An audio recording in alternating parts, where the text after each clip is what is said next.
Amém, gente. Se você hoje está aqui respirando nesse lugar com a gente ou de casa, você tem um motivo muito especial para agradecer a Deus. A gente, em 2020, passou por um tempo muito crítico, um tempo de muita aflição, de muita angústia, de muito luto por parte de muita gente. No mundo todo, quase 1,5 milhão de pessoas vieram a morrer por causa da pandemia. Só no Brasil, mais de 170 mil pessoas morreram por causa dessa pandemia, que não dura nem há um ano. Um período muito pequeno de tempo para um número tão grande de pessoas morrerem, mesmo que estatisticamente não seja um número tão expressivo. A gente está falando de vidas. Nesse mesmo ano em que tanta gente morreu acometida por esse vírus, no último ano, na verdade, 690 milhões de pessoas passaram fome, segundo dados das organizações mundiais. Não teve o que comer. Se eu e você estamos aqui vivos, respirando e temos o que comer em casa, nós já saímos dessa estatística. Temos muito motivo para agradecer a Deus. No Brasil, quase 14 milhões de pessoas hoje estão desempregadas. Se eu e você temos uma fonte de renda, então é sinal de que a gente é privilegiado, de que a gente tem motivo para expressar gratidão a Deus por tudo isso. A gente viu sonhos se realizar no meio da crise, especialmente enquanto igreja. Por isso, enquanto igreja, hoje, nós temos motivos grandiosos para expressar gratidão a Deus, que a gente viu Ele fazer esse novo espaço melhorado, ampliado, em 3 meses ser levantado aqui, como o pastor Antônio Elias costumava dizer, crente não faz obra com dinheiro, quem faz obra com dinheiro é bicheiro, crente faz obra com fé, amém, irmãos? Se foi a fé do povo de Deus que fez todo esse sonho antigo já se realizar, é isso que a gente tem visto. A gente está celebrando hoje o Dia Nacional de Ação de Graças. Alguns não sabem, mas desde 1949, do presidente Dutra, esse é um dia no Brasil oficialmente reconhecido como um dia nacional, embora não seja um feriado. Quando é que surgiu essa cultura aí? Na verdade, a gente já importou muitas culturas, e tem importado, muitas culturas muito ruins até. Por exemplo, o Dia das Bruxas. Quem é que quer importar uma loucura dessa? Mas tem gente aí no Brasil importando esse negócio, Halloween. Quem é que quer importar a cultura do coelhinho da Páscoa, do Papai Noel? Coisas que desviam até mesmo a mente da própria igreja do propósito central e valioso de dias como a Reforma Protestante, a Páscoa cristã, que na verdade é o momento em que Jesus morre e ressuscita. A gente não celebra a Páscoa, celebra a ressurreição, que é um passo adiante na revelação de Deus. A gente não celebra o Papai Noel, a gente celebra o Filho de Deus que encarnou, veio ao mundo, redimiu a humanidade. E aí, no meio de tudo isso, a gente está importando, vamos dizer assim, já há algum tempo, uma cultura boa, que é a cultura do Dia de Ação de Graças. E no meio dessa confusão toda surge uma tal de Black Friday. Tem gente que nem sabe o que é esse negócio, de onde surgiu isso. Mas estão aí um monte de produtos sendo vendidos, abrindo a temporada de consumismo pré-natalino. E de onde é que surgiu esse negócio? Na verdade, a Black Friday, originalmente, ela é a sexta-feira seguinte ao Dia de Ação de Graças. E, segundo uma das muitas interpretações, a Black Friday existe inicialmente como um desejo de muitos comerciantes de viabilizarem os seus produtos para as pessoas mais humildes que não tinham como comprar eles. E eles então vendiam os seus produtos a preço de custo só nesse dia. E isso acabou se tornando uma estratégia de marketing. Hoje chegou aqui no Brasil com essa cultura de compre tudo pela metade do dobro, né? Infelizmente, é isso que acontece, uma degeneração de uma boa cultura que está chegando aqui. E a gente tem que parar para pensar, qual é a origem disso? Quais são as coisas boas que a gente tem que aprender? O que esse Dia de Ação de Graças tem a ver com a minha vida hoje, cristão, no Brasil, no século XXI? De onde é que essa história apareceu? Alguns já conhecem bastante, não é? A história tem a ver, sim, com a colonização americana, só que antes ainda de chegar nos Estados Unidos, um grupo de cristãos reformados, protestantes, que era fiel à palavra de Deus, ficou conhecido como puritano, o grupo dos puritanos, no século XVIII, 17, 18, e no século XVII, em 1620, esse grupo estava sofrendo perseguição da própria igreja anglicana, igreja oficial da Inglaterra, que estava degenerada. A igreja havia se tornado apenas uma questão de status. Ser cristão na Inglaterra no século XVII era uma questão de status. A pessoa, quando nascia, já recebia um título de cristã, porque nasceu no país cristão, é oficial isso.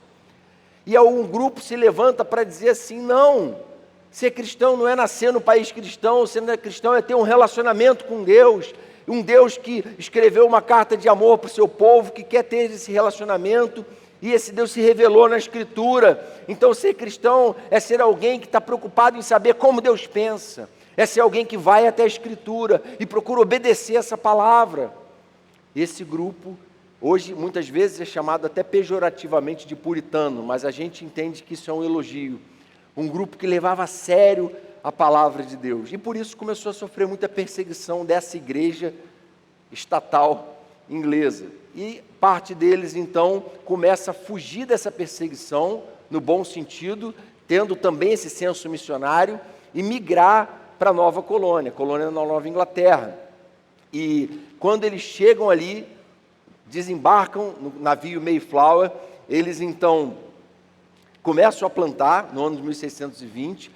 Naquele primeiro ano, toda aquela colheita se perde, porque em Massachusetts, no estado onde eles aportaram, o inverno era muito rigoroso, e eles então se veem numa situação de imigrantes, num país estranho, com uma cultura diferente, né, com um clima diferente. Eles não tinham técnicas para cultivar naquele solo, mas o que acontece? Eles se aproximam dos índios daquela região, e nesse primeiro momento houve algo que a gente crê ter sido provisão de Deus de uma forma tremenda. Como é que pode um povo vir de fora colonizar o outro e o outro receber bem ele? A gente vê filme, a gente sabe como é que foi isso. Essa convivência pacífica entre o índio nativo e o colonizador nem sempre foi uma situação muito amigável, especialmente em solo americano. E os índios então acolhem, e eles conseguem dialogar, e os índios ensinam técnicas de cultivo para aqueles imigrantes. E aí, o que acontece? No outono de 1621, eles têm uma grande colheita. E eles falam assim, olha, a gente não pode, diante de tamanha colheita, de tamanha revelação da bondade, da providência de Deus, ficar sem expressar de modo especial nossa gratidão a Deus. E aí no final do outono, então, quarta, quinta-feira de novembro, se começa a comemorar o Dia Nacional de Ação de Graça. Só que eles pensaram assim, peraí, esses índios nativos ajudaram a gente a chegar onde a gente chegou. A gente tem que chamar eles.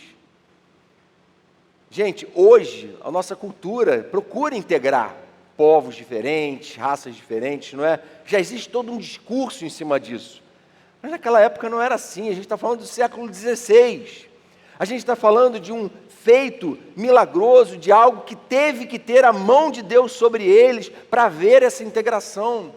E os índios participam, e eles louvam a Deus na presença dos índios, e eles celebram e fazem uma grande festa, e existe ali a celebração da gratidão pela providência de Deus, da solidariedade entre os povos, da confraternização entre os povos, da tolerância entre culturas diferentes. Há uma celebração sobrenatural ali, como aconteceu no Pentecostes, que gente de todo mundo estava ali, cada um ouvia falar na sua própria língua, houve um mover do Espírito.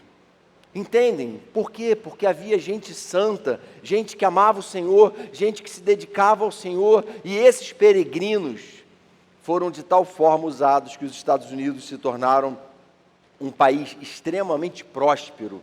E a prosperidade americana está diretamente relacionada com a obediência às Escrituras Sagradas. Alguns podem ter um ponto de vista diferente, imperialismo, opressor, porque a história nunca é monolítica, não é? Ela sempre tem seus prós e contras nessas narrativas.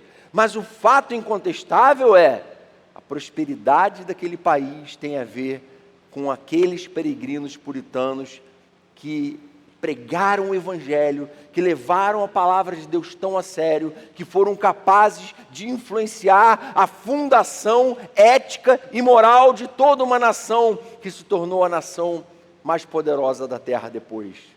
Os pecados que acontecem por lá, todos os erros históricos que o país cometeu, essa é uma outra questão. A gente está falando do fato de que Deus, sem dúvida nenhuma, abençoa. E essa questão, então, da gratidão é tão central na palavra de Deus, que Paulo chega ao ponto de dizer assim em Tessalonicenses: deem graças em todas as circunstâncias, pois esta é a vontade de Deus para com vocês. A vontade de Deus para com a gente é que a gente dê graças o tempo todo, por tudo. Paulo trata isso como uma coisa central na vida espiritual, porque onde o Espírito Santo está, aí há um coração grato, aí há um coração que reconhece a Deus. Quando Jesus curou os 10 leprosos, vocês conhecem bem a história, diz o texto que só um dos 10 retornou para agradecer, que por sinal, segundo o texto, era um samaritano, nem era do povo de Deus, nem era crente, mas ele reconhece o que Jesus tinha feito por ele, e ele volta para agradecer a Deus. E quando ele volta, Jesus se volta para ele e diz assim: ué, não foram purificados todos os 10? Onde estão os outros 9? Não se achou nenhum que voltasse e desse louvor a Deus, a não ser este estrangeiro? Não se achou nenhum cristão, nenhum servo de Deus, nenhum escolhido de Deus, nenhum eleito do povo de Deus, que fosse capaz de voltar com um coração grato e verdadeiramente impactado e transformado.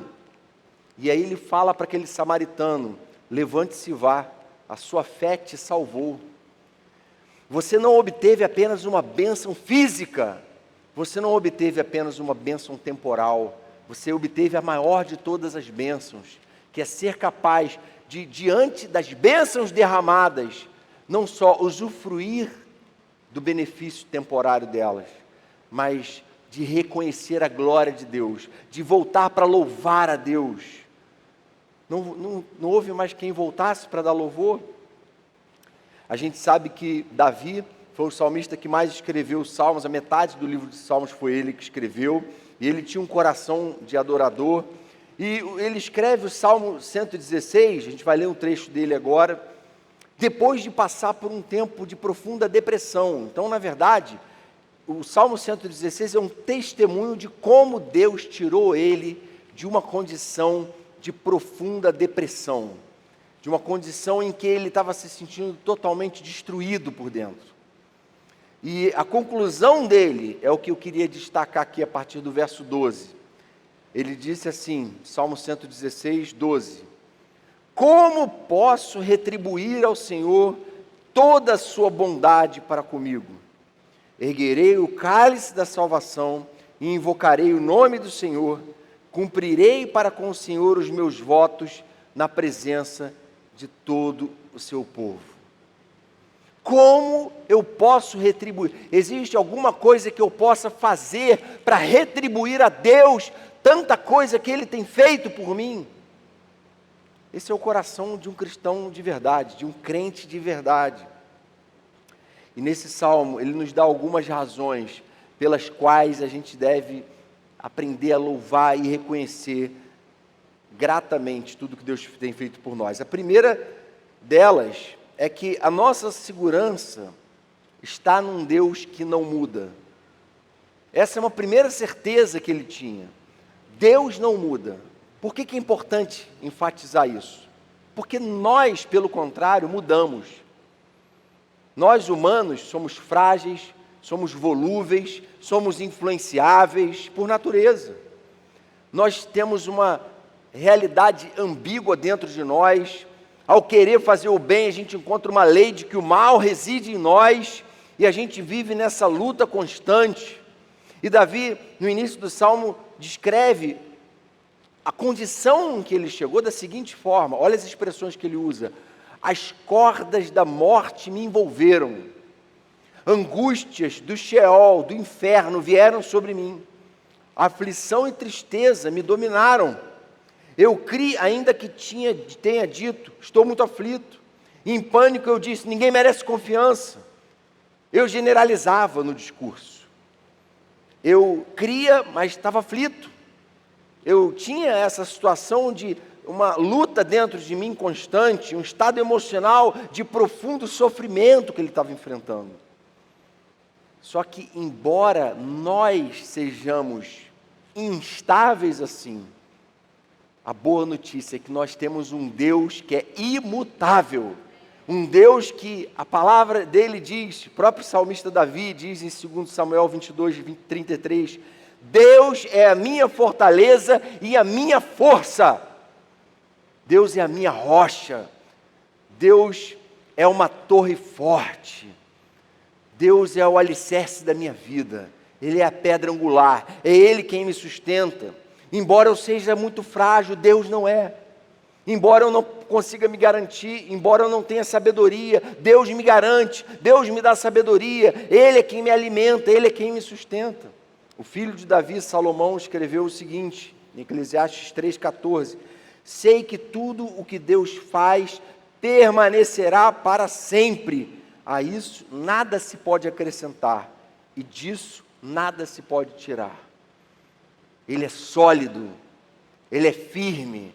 O mesmíssimo Deus de 5.000 anos atrás é o Deus que está presente neste lugar hoje. O mesmo Deus, com os mesmos pensamentos. Ele não é volúvel, Ele não muda de acordo com o discurso ideológico do momento. Ele não é um Deus que a gente pode confiar às vezes, e às vezes não. Ele não é de lua. Ele é a nossa fortaleza, Ele é a nossa força. Durante a Idade Média, a igreja oficial romana, igreja católica, usou muito a ignorância do povo para manipular os sentimentos do povo, para usar essa fraqueza das pessoas para manipular elas.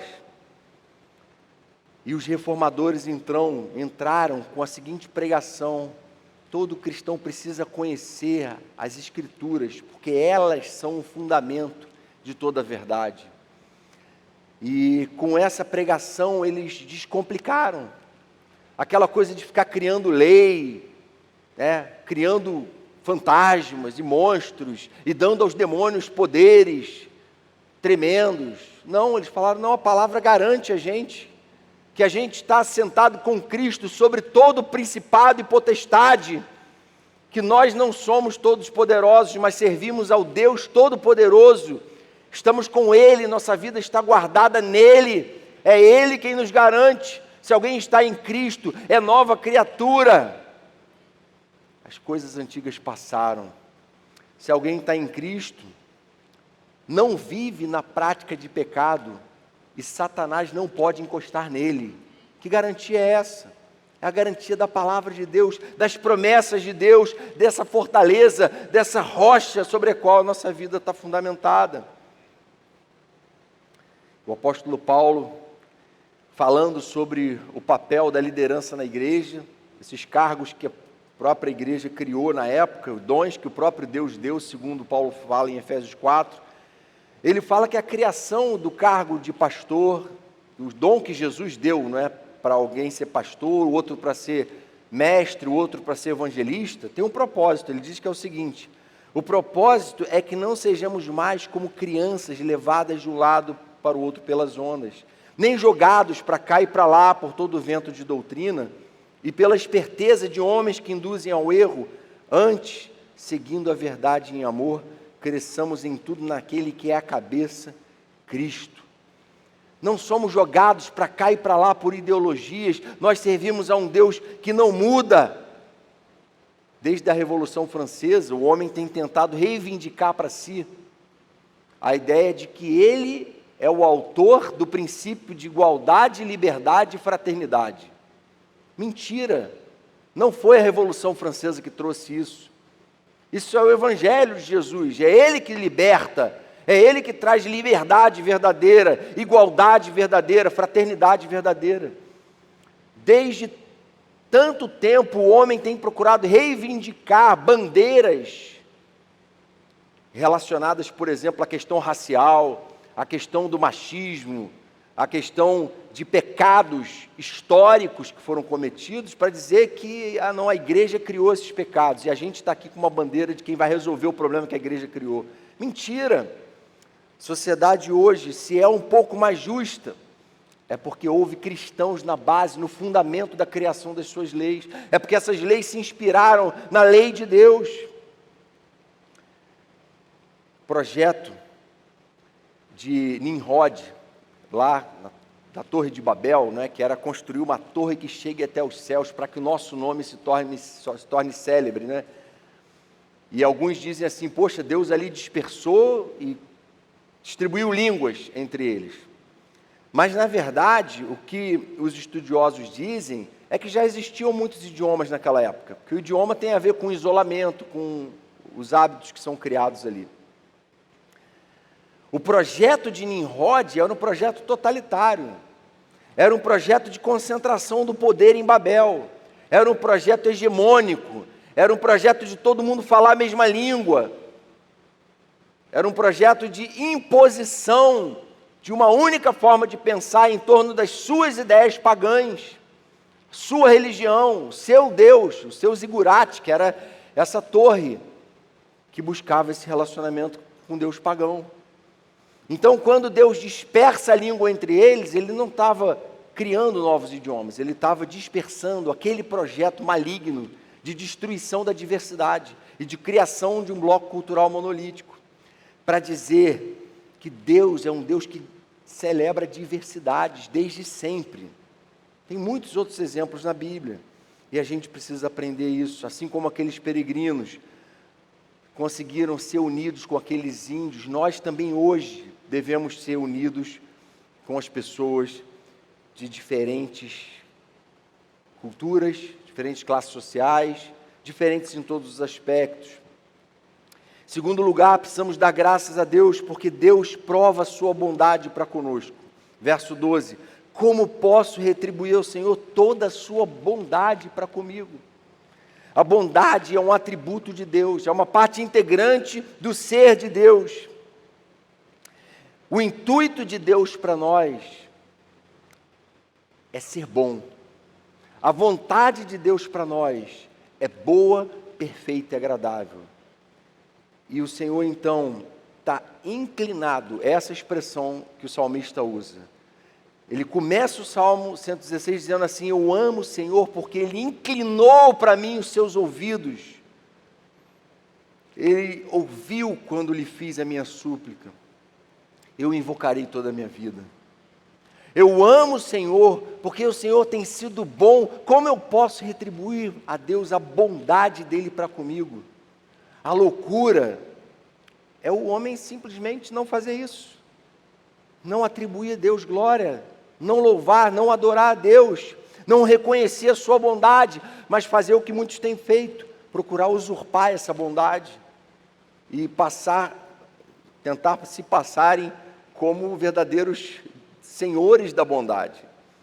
Bom só há um, foi isso que Jesus disse para o jovem rico. Por que você me chama bom? Bom só há um, que é Deus. Por que você fica adulando as pessoas? Por que você fica levantando personalidades para idolatrar elas? Bom só há um, que é Deus. Qual é a situação particular que você tem vivido hoje? Queria que você trouxesse esse fato à memória, que você serve a um Deus bom. E esse Deus bom, segundo o que esse texto está dizendo para a gente, está hoje aqui com o ouvido inclinado para ouvir o teu e o meu clamor. A gente não faz ideia, eu não faço ideia do que cada um aqui está passando na sua vida particular. E mesmo que eu fizesse ideia, na maior parte dos casos, eu não vou ter a menor condição de ajudar em nada. Eu não tenho poder para transformar essas realidades. Não está ao meu alcance, eu sou só mais um homem. Mas o que ele está falando é que existe alguém, esse sim, que tem poder, e mais do que isso, ele sabe o que está se passando na sua vida, no seu coração, ele está preocupado com a sua causa, o ouvido dele está inclinado, a figura que ele usa é essa, ele está querendo ouvir, fala, clama, porque eu quero atender. Por quê? Porque eu sou bom. Como posso retribuir ao Senhor toda a sua bondade para comigo? Eu não tenho como retribuir. terceiro e último lugar, precisamos dar graças, porque tudo o que Deus espera de nós é compromisso. Verso 13. Vejam que ele não reconhece que haja alguma coisa que ele possa dar para Deus. Não tem nada que ele fala assim, eu vou dar alguma coisa em pagamento a Deus. Não é isso que ele fala. Ele fala assim, erguerei o cálice da salvação e invocarei o nome do Senhor. Não deu nada para Deus. Cumprirei para com o Senhor os meus votos na presença de todo o seu povo. Não deu nada para Deus. Eu e você não temos nada para dar para Deus.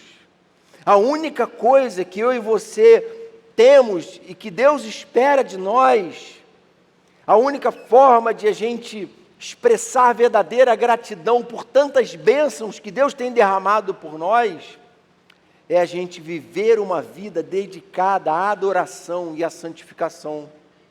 É isso. O que Deus espera de mim, de você, é vida cristã normal. É não abandonar a luta contra o pecado. É continuar adorando a Deus. É continuar buscando a Ele. É continuar se devotando a Ele. É continuar confessando a Ele. É continuar erguendo o cálice da salvação e falando obrigado, Senhor, pelo teu sangue derramado na cruz. Obrigado, Senhor, porque quando eu não tinha nada a oferecer, o Senhor me ofereceu tudo. Obrigado pelo perdão gratuito que o Senhor me ofereceu na cruz. É tudo que a gente precisa fazer, é tudo que o Senhor espera de mim e de você. Não é que a gente traga para Ele grandes ofertas, grandes valores, nada disso, mas que a gente traga para Ele a nossa vida, o nosso coração, e fale para Ele, Senhor, eu quero te adorar, eu quero que a minha vida seja um verdadeiro culto ao Senhor.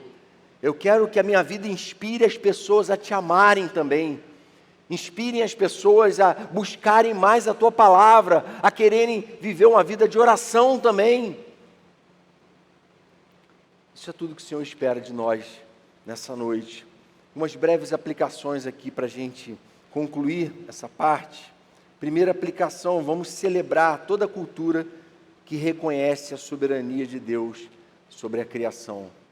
A cultura do Dia de Ação de Graças é uma cultura que é especial pelo seguinte: essa época, em grande parte do mundo, é o tempo de celebrar colheitas. O ano está chegando ao fim. E o simbolismo disso é dizer assim, Senhor, esse ano que está chegando ao fim, a gente só colheu o que a gente colheu, a gente só teve sustento, a gente só teve salário, a gente só teve alguma vida, saúde, a gente só teve energia, alegria em alguma medida, a gente só reconhece bênçãos porque o Senhor estava com a gente. Senhor é o Senhor que governa sobre a criação e o Senhor tem sido tão bom para com a gente. Senhor, com tantas razões que eu tenho de coisas que eu queria que fossem melhores, eu fico até com vergonha, porque a verdade é que eu tenho muito mais coisa para agradecer, eu tenho muito mais motivo para relacionar aqui, que são coisas que o Senhor tem feito por mim, são coisas que o Senhor me deu. Segunda aplicação, vamos celebrar a diversidade criada por Deus como reflexo da sua beleza. Isso é mais uma coisa que aqueles peregrinos ensinam para a gente. A gente não está aqui para ficar lutando contra carne e sangue. A gente não está aqui para ficar perseguindo pessoas. A gente não está aqui para ficar criando inimizades. É natural que as pessoas persigam a gente. É natural que inimigos se levantem contra nós, à medida que a gente busca obedecer ao Evangelho. Mas a gente não está aqui para atacar pessoas. Nossa luta não é contra o sangue e a carne, mas contra os principados e potestades nas regiões celestiais. E é nesse ambiente que as vitórias são ganhas. É em oração. As crises que eu e você temos na nossa vida familiar, na nossa vida conjugal, talvez o caso de alguns, na nossa vida financeira, não são ganhas trabalhando mais só. Não são ganhas ganhando discussões, não. Nossas verdadeiras e mais profundas crises são ganhas ou são superadas no altar de Deus, com o joelho dobrado, em oração, com o coração grato e clamando: Senhor, eu quero continuar erguendo o cálice da salvação, eu quero continuar vivendo na Tua presença, uma vida dedicada, consagrada ao Senhor, e a seu tempo o Senhor vai tratando comigo, o Senhor vai me pastoreando. E terceira e última aplicação: vamos continuar buscando ao Senhor até o fim, vamos continuar vivendo a vida cristã normal. A gente é assim, não é? Esses dias o pastor Henrique lembrou daquela frase muito bacana, né? Você não faz a menor ideia do que a pessoa que está aqui está passando. Você passa por uma pessoa na rua, às vezes julga a pessoa, você não faz a menor ideia do que ela está passando naquele momento. Não faz, você não pode ter esse juízo sobre ela. E a gente é assim mesmo, às vezes a gente está bem, às vezes não está, a gente é instável. E a palavra de Deus diz para a gente que Deus conhece a nossa estrutura e sabe que somos pó. É isso que a Bíblia revela, é isso que Deus espera de mim e de você. Ele não espera olhar para a gente e falar: eu conheço a estrutura do Jonatas. Jonatas é aço, é forte. Não, ele olha para o Jonatas: já sei que é pó, já sei que é fraco, já sei que não tem substância em si mesmo, já sei que ele depende totalmente de mim. Por isso, tudo que ele tem que aprender é que sem mim, você não pode fazer coisa alguma. Eu sou a videira, vocês são os ramos. Quem nutre a vida de vocês sou eu. Tudo que vocês têm que fazer é continuar buscando viver na minha presença. E as coisas vão se resolver a seu tempo. Amém, irmãos? Salmo 103, concluindo, o salmista diz assim: bendiga o Senhor a minha alma. Bendiga o Senhor todo o meu ser, bendiga o Senhor a minha alma, não esqueça nenhuma de suas bênçãos, é Ele que perdoa todos os seus pecados e cura todas as suas doenças, que resgata a sua vida da sepultura e a coroa de bondade e compaixão, que enche de bens a sua existência. Obrigado, Senhor, nós reconhecemos que é a Tua mão sobre nós, que tem sido cuidadosa, zelosa, que tem sido provedora, que tem nos dado muito mais razões para Te exaltar, para Te glorificar, para expressar gratidão, do que qualquer problema que a gente esteja enfrentando, Senhor. Esses problemas que às vezes nós aumentamos tanto, consideramos tão insolúveis, diante do Teu poder não são nada. E é diante do Senhor que nós estamos aqui com tudo que temos e somos, para dizer: Senhor, somos Teus e queremos viver para a Tua glória, queremos erguer o cálice da salvação e cumprir nossos votos na Tua presença, na terra dos viventes, enquanto estivermos vivendo aqui, viver uma vida que Te exalta, que Te glorifica, para a honra, glória e louvor do Teu nome que Te pedimos, Jesus. Amém, Pai.